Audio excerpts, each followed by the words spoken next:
Welcome everyone back to the channel. Thank you if you've been following our journey since the start.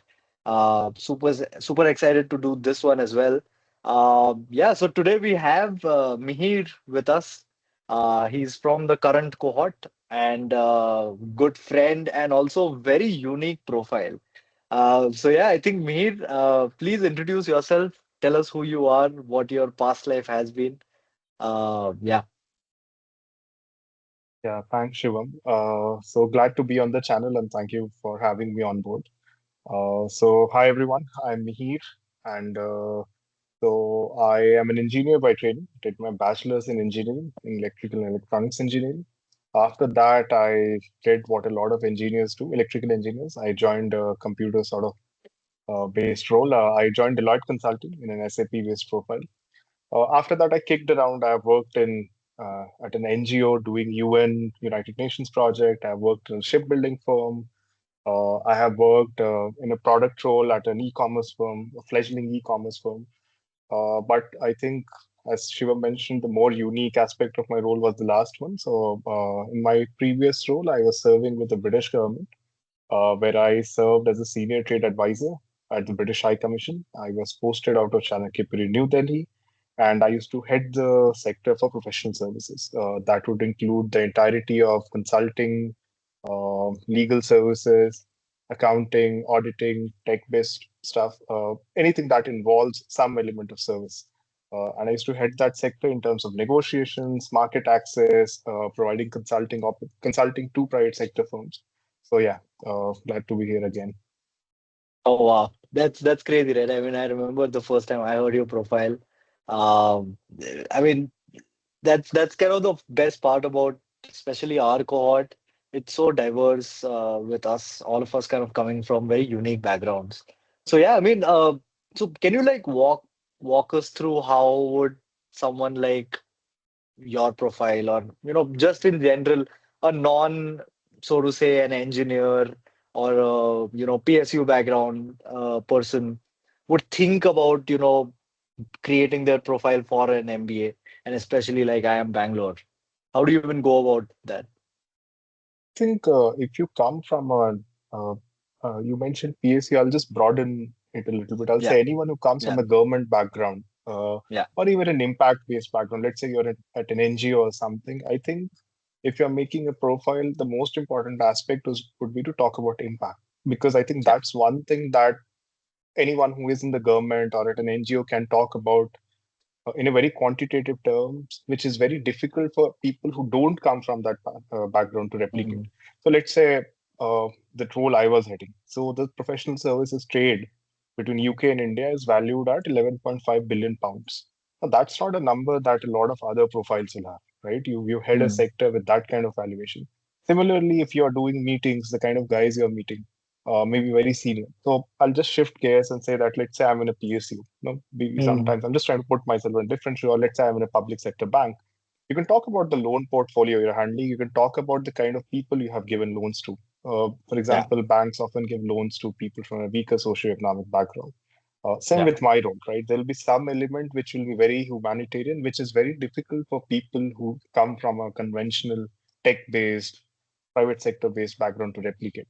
So I think Mm. that's one area you can always focus upon, that what's the actual on-world impact you create, right? I think that's Mm. the first thing. The second thing, of course, if you can be quantitative, it's very helpful, although that applies to private sector as well. But I think it is especially important in the government sector because uh, the data we work with, for example, the role I mentioned, 11.5 billion pounds, it's not a number which I need to sort of cook up or think or calculate, right, or defend. It's out there in public.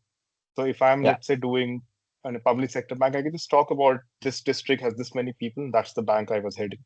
Or if I was in an Mm. oil Mm. and gas kind of a role, I can talk about some part of India where the oil drills, you're pumping this much oil every month, right? So it's the Yeah. kind of quantitative impact that we can create.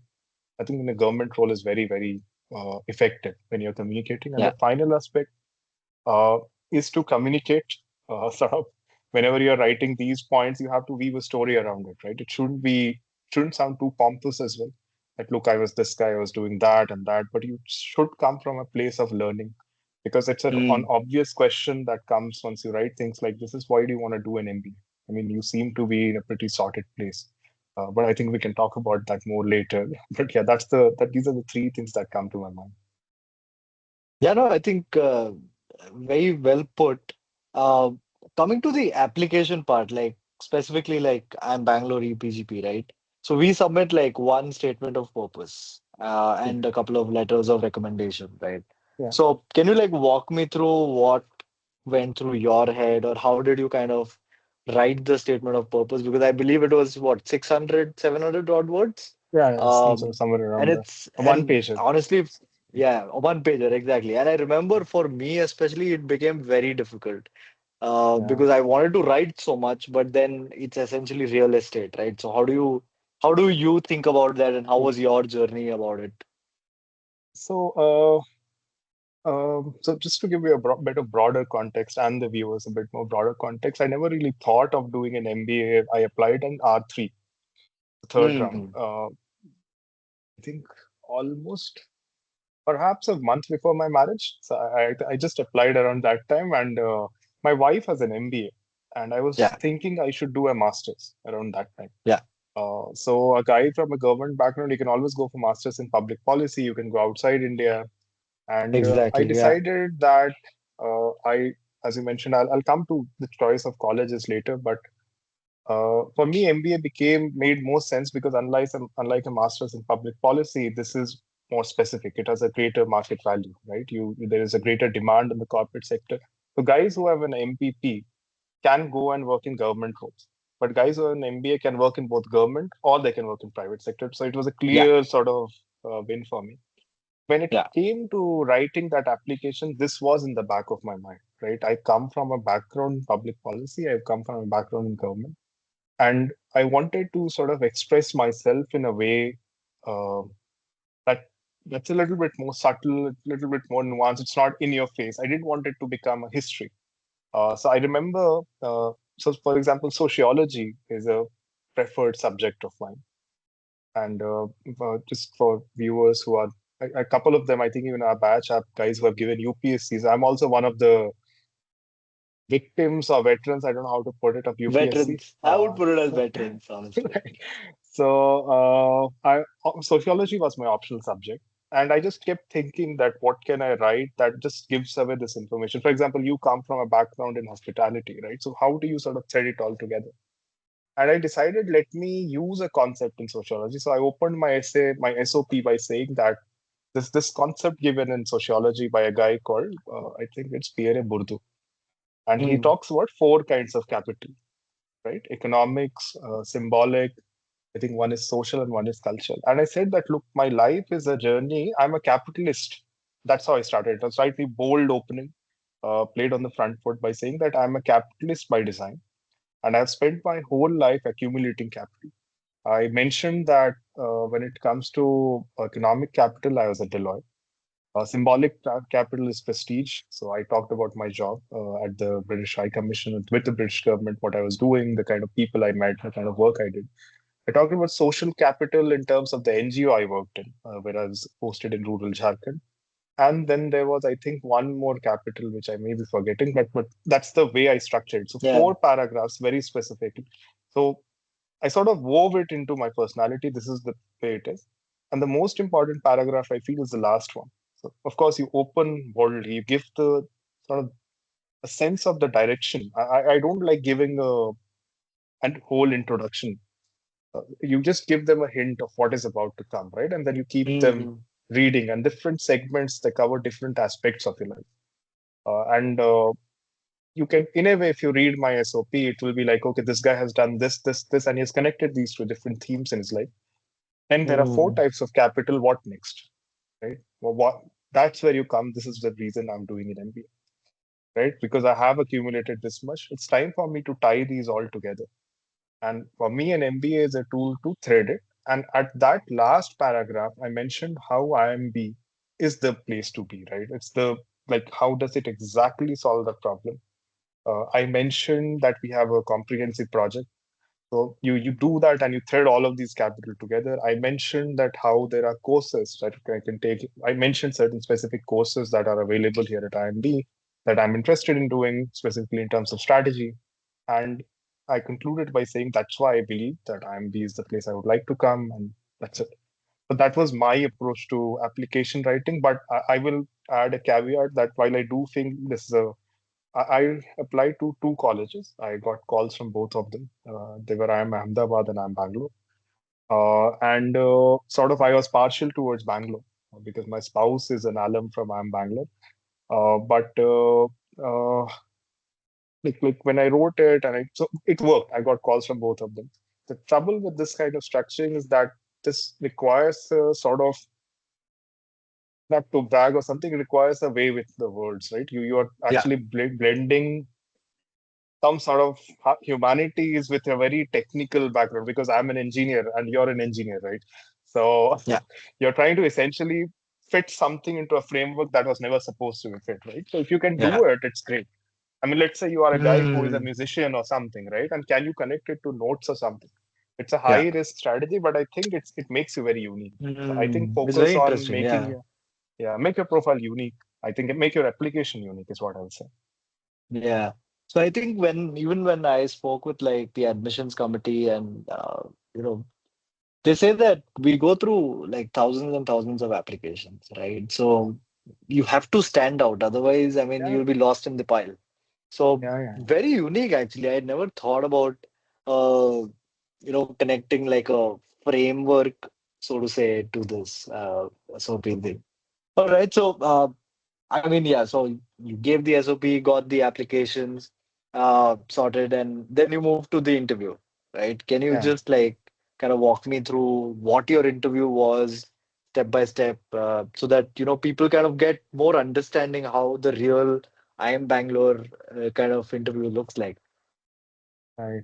So my interview was at Delhi, at place I think it was India International Center, which I mean, if anyone who is a history buff or an architecture buff has been designed by the same guy who designed IIM Bangalore. So I mean, that's a Is it? so one of Oh, the wow. yeah, so one of the guys. So that was that was like one of those things that fate does to you.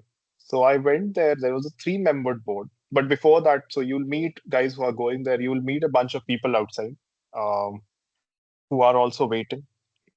It's I'll be honest, it's a sort of tactical thing whether you want to sit with them or you don't want to sit with them. And there's no judgment here. I'm not passing any value judgments. But if you're someone who feels that I would like to calm myself, I prefer sitting alone. Mm, Or if you feel that, because sometimes if you don't want to sit there and have a discussion, people coming out and telling what happened inside, sometimes people don't want that.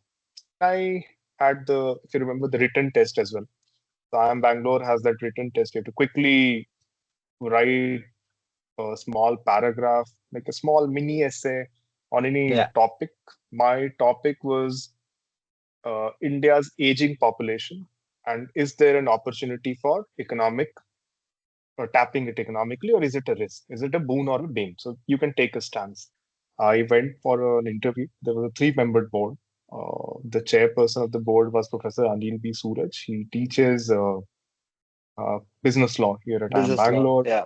Yeah. And so they asked me a bunch of questions. All of them were on my profile. There were a couple of very predictable questions, and I think anyone who's applying to IIM Bangalore, and this I have heard is a common experience, should be considered an MBA. Do you really need an MBA? And that kind of question, right? So Yeah. you should do that. Then there was this question that why IIM Bangalore? That came up. So I was honest about it. I mentioned my spouse is from IIM Bangalore, and she has been someone who has encouraged me, and I felt what she told me about the campus, the kind of college it is, the kind of teachers there are. So I felt that this is my place. And finally, there'll be questions on your profile that, for example, if you have switched a lot, made a lot of switches in your career, they'll ask you a question that why? Why have you made so many switches and so on? They might Yeah. ask you a question on, for example, in my case, there might be behavioral questions that, okay, you're working in this role. Was there a time when you were concerned or where you felt pressurized, where you felt that, okay, these are very senior people and I'm very young or something, and you have to answer it? I didn't find the interview to be very stressful. It was a Mm. very, very sort of uh, it was a very calm and very relaxing environment. They don't put you through, at least in my interview, they didn't put me in any sort of stress.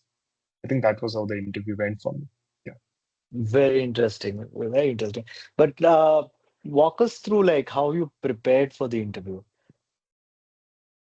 So you do the usual sort of ritual of going online and seeing what people are doing. GMAT Club and other places are good places to sort of search and figure out what they're doing.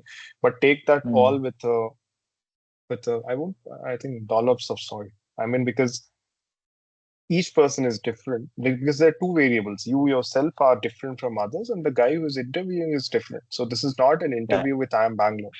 This is an interview you are having with a person from IIM Bangalore, and there are two more people. Right? In my case, there were two professors actually. Now that I remember, there's one more guy. So, and there was one alum, I believe. One So album, yeah. yeah. So in these kind of situations, of course, go online, see the kind of questions they're asking. You should look up all the standard websites and see how people have put up what they have done. But the way I prepared was that I focused on my basics, something, and I continue to sort of, even in my placements and other things, I know your profile inside out. There should not be a number there. There shouldn't be a claim there that you cannot sort of substantiate and you cannot sort of back up that, okay, I've done this, right? And Yeah. be very clear on why you're doing an MBA. Don't be vague about it and have a few reactives. So reactives, I mean, that's a bit of a diplomatic speak, but reactives are basically questions you have to have in terms of reactions. You sort of predict that anyone will ask you. For example, if I say I want to do an MBA, someone asks you, why do you want to do an MBA? And you answer something, you know that the guy may say, you're already in a management role, you're already in a marketing role, you're already a product manager, right? So what did Correct. you want to do? Very common. For example, in my profile, there was a sort of question that you're already doing some sort of management. You have a team that you're working with. So you have to be ready for such reactives and write them down on a piece of paper. So that's what I did. I did that. I never really memorized a lot of these questions. So the way I suppose I answered these or sort of prepared for these was that I made a list of not points, but sort of stories or ideas that I've worked. So one example Mm. would be tell me one time you were in a project, this regular, uh, you know, job, Situational, yeah, behavioral. situational kind of questions that, okay, you have been put into this tough spot. How do you do this? So have you been put in such a spot, right? So if you have 5, 10 stories, you should have that and you can use that to answer your questions. Mm. Some stories, for example, should connect with your SOP, right? In case you have Yeah. written an SOP, for example, I have written in my SOP, I want to thread all of these Mm. different streams and ideas together. So Yeah. my way of preparing was not to have a very exhaustive list of points, but to have themes that I have done. Why MBA will have a theme, 4 or 5 points, and it will have a few stories connected to it, right? Okay, I've done this, I've done this, and done this.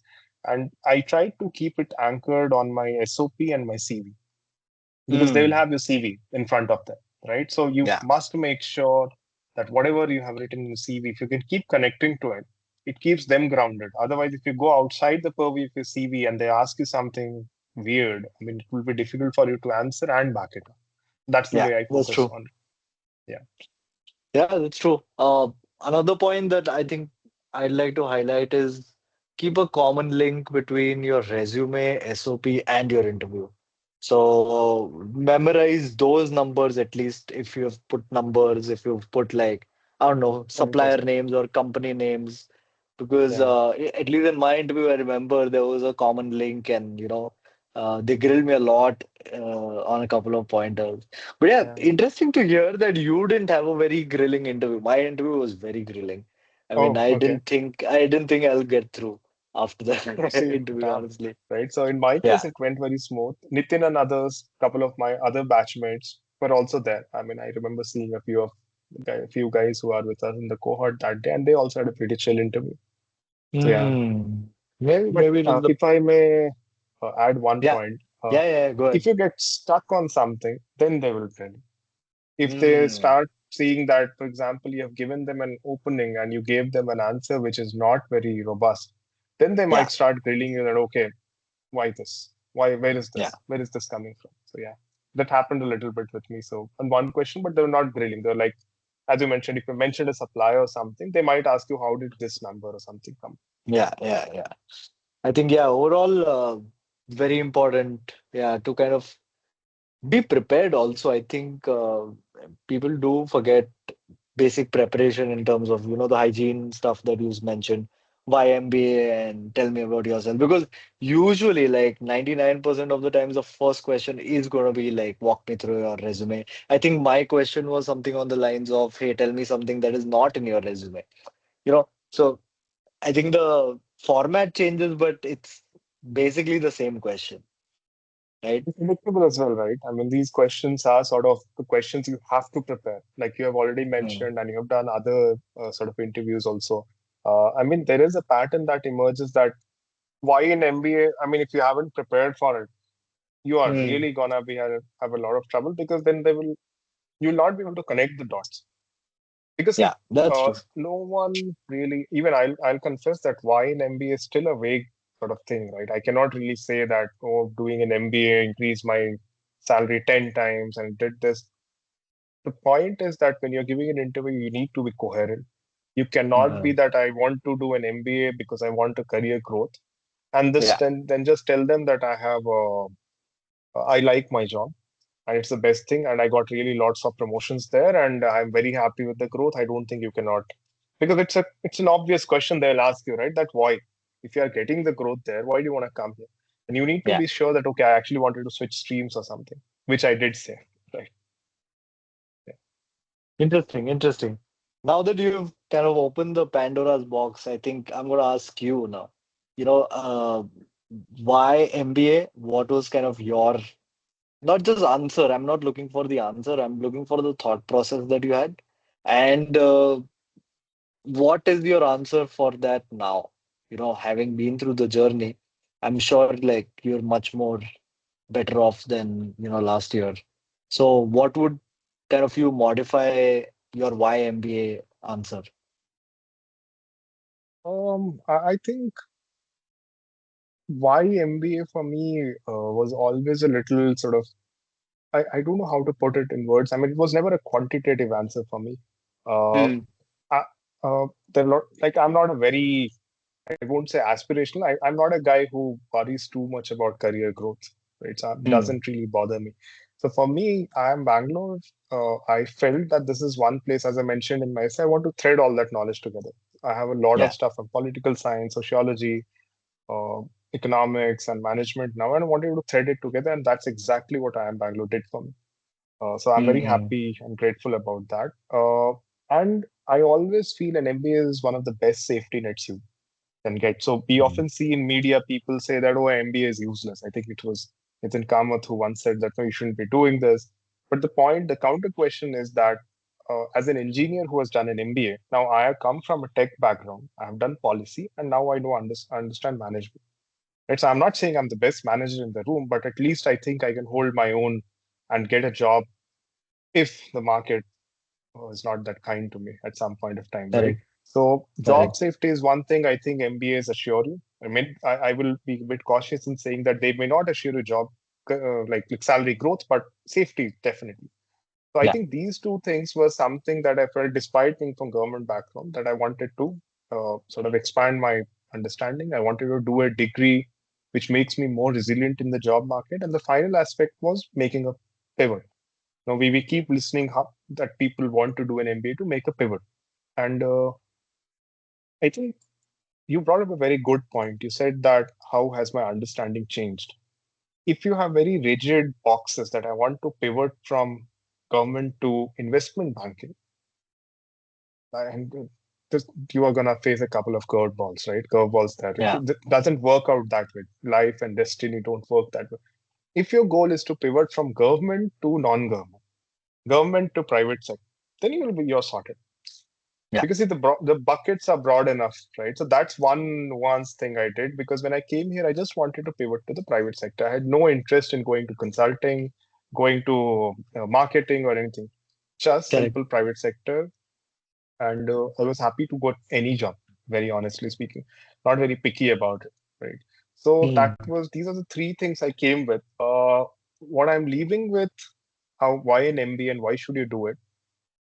it's a 1 year course, and I think it makes you, if you spend time to become a better person, if you spend time. So when I came here, someone has written a testimonial. We are going through creation. The I'm yearbook, Bangalore's, yeah, yeah. yeah, yearbook is being made. Someone gave me a testimonial. It's very refreshing to see him changing from that introvert who came in to an extrovert he is. Mm. I'll not go that far that I become an extrovert, but I will just. But it's a great personal journey, Yeah, right? You come yeah. back, you play sports, you understand team management. IIM Bangalore is great for that because we focus a lot on cultural stuff and sports and so on.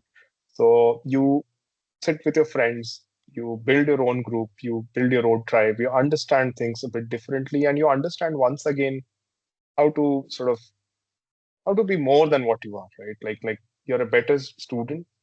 I think you are a better professional, 100%.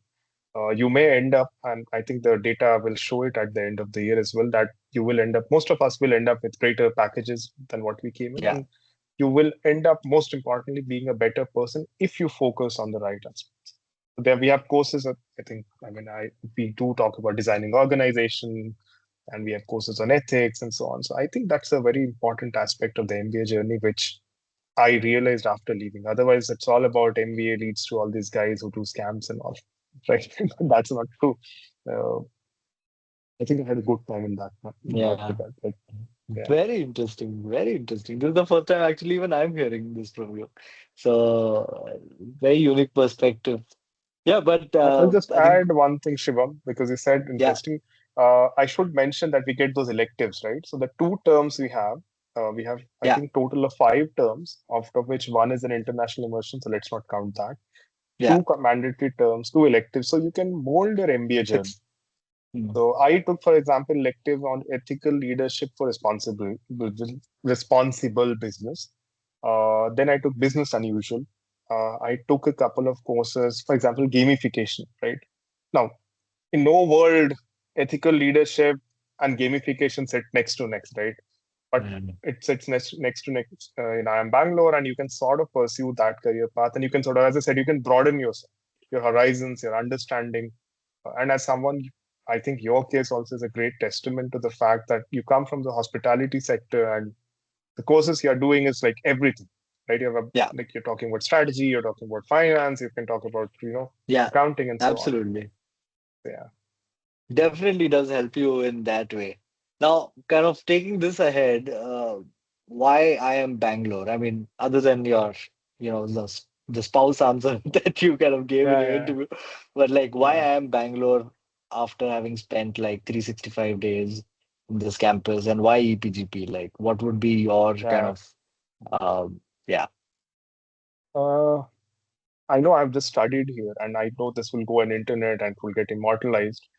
But seriously, there's no better place to be. I mean, if your only metric is salary, then okay, you can look at other colleges, and but even then you don't know, right? Because it's a bell curve. You're going to end yeah, up on some part of the bell curve. IIM Bangalore offers the most comprehensive, like sort of the comprehensive 360-degree course that you can think of. We don't do just academics. We talk about uh, sports, there's culture and this and that. Every second month, there's some sporting event. And you may think that I'm not a sporting person. I'm not a sporting person. Shivam, you'll never see me wearing a t-shirt, forget no, I don't play any sort of sports as such, but it's a pleasure to stand in the crowd and cheer your teammates. yeah, That's the first thing, right? So this 360-degree thing is very important. The second aspect is look at the size of the batch. 73 people. Let's bump it up a little. 80, 85. Colleges like Berkeley has. I remember I have a friend there, and he used to tell me, "Oh, we have a very small batch. It's very sort of private, cozy. We know each other. The entire EPGP batch knows each other by their first names. We have yeah, talked with pretty much everyone in the batch. There is no other program that does this, right? yeah. That's true. I'll just take names. Ahmedabad has PGPX. I think they have around 130, 140. We talk 150. with each other. 150, yeah. So ISB 600 or something, somewhere around that. So now this is not a criticism of these colleges, but I felt that a more personal experience, the teachers know you. I mean, how many Mm. times do you just walk by some place and the professors recognize you by name?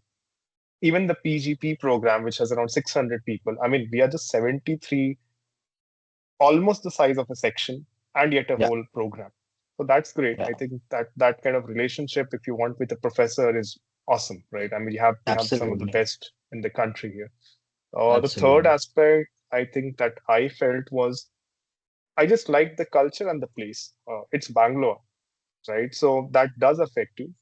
This is not to take away the fact that there are other great colleges, right? But Bangalore is the hub of IT. A Yeah, lot of our batchmates are getting placed and are located in Bangalore. And I think yeah. it's a happening place. We have sort of a good networking opportunity in that regard. And if I may just make one final point for the guys and people who want to do a PhD afterwards, you Mm, need to go to a place. For example, ISP is a great college. Personally, I do yeah, feel it's a great place. The yeah, problem is that their degree you cannot do a PhD after that. You have to do some FPM or something like that. So you only have options like one of those IIMs left. And for the reasons I've already stated, I will prefer IIM Bangalore over IIM Ahmedabad. yeah, yeah. No, for sure. I mean, honestly, like in terms of placements, also, I mean, we'll know the stats very soon, but I think we've been doing fantastic, right? Yeah, And yeah, yeah. not, I mean, not to give away too much, but I think we've been doing fantastic, right? We have done great. Because that is one of the main markers for like a lot of Yeah, students, and a lot of candidates kind of call me up and say that, hey, maybe XYZ college has like better XYZ, you know. So I would say like my always, I mean, one of the best things that I like to tell everyone is that, hey, just speak to the alums, just speak to the people who are studying there. Just try and understand what they go through, how does the day look like, and make a decision for yourself. Right? At the end, it's I think it's your life. Whatever suits you is the best. This was yeah, our journey. We enjoyed yeah, living here, breathing here, and yeah, we are going to be brand ambassadors for our yeah, college because we are damn proud of it, right? yeah, yeah, So I would always suggest like applicants to kind of pick up the phone and yeah, try to speak to existing slash alums of any college to get like a nice 360 perspective and not just focus on what you see online, you know. But yeah, I think very interesting, Meet. Thank you so much for kind of sharing this entire thing.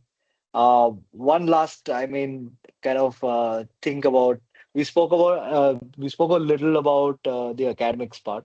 I actually wanted to kind of highlight that what kind of electives have you taken in this term, and just kind of highlight probably like one or two learnings which haven't really come from academics, but they've probably come from some kind of experience inside the class, some chat with professor, some case that you read. Yeah, would love your thoughts on that. so the kind of elective, so this term is interesting in terms of it's the last term we have, and we are done with our Yeah, placements, right? So yeah, I sort of anticipated that knowing where I am, the kind of companies that will come, the sector I'll get placed in. So, I yeah, mean, I got placed in the tech industry, but in a sort of strategy role. And So I took electives which align with that. I had sort of anticipated, and there are some cutting edge electives. We have an elective or generative AI. Now yeah. you should know certain words, and they don't teach you how to code, but you need to know the tech stack, right? That's the thing now. Another elective that I took is personal wealth management, personal financial planning and wealth management. I am terrible at finance, but I just wanted to have a bit of idea that, okay, what does the subject entail? The third thing that I can think about, third subject that I've taken is strategic thinking and decision making. So that's Mm, an area I already had some expertise in prior to coming to college, because when I used to work with a lot of game theory and so on. So that is something, if you're interested in strategic thinking, like in terms of frameworks and models, that how do you apply this to a real situation, that's there. Extreme leadership. Now, this is something which we were discussing initially, that how do you broaden the horizon? Extreme leadership uses concepts from trekking, disasters. mm. There is a case of a submarine disaster, and there was a rear admiral who came in just for that class last week. So Wow. that's the kind of course you have, and you discuss that. So I think I've covered four of them. I mean, the fifth one is not coming to me, but these are the broader subjects that I've taken. So in terms of learning, I think inside the class and sort of the best thing I learned, um, I think it's usually the kind of electives you're doing, right? That's a very important thing in terms of where you want to go. A lot of Mm, people say that, oh, this is a very common. I mean, you must have heard it, and even recruiters say it that oh, okay, what's the point of the MBA? You'll anyway will make you unlearn whatever you have learned. I think that's a self-imposed limitation, right? For example, Porter's, we study Porter's yeah. strategy and analysis.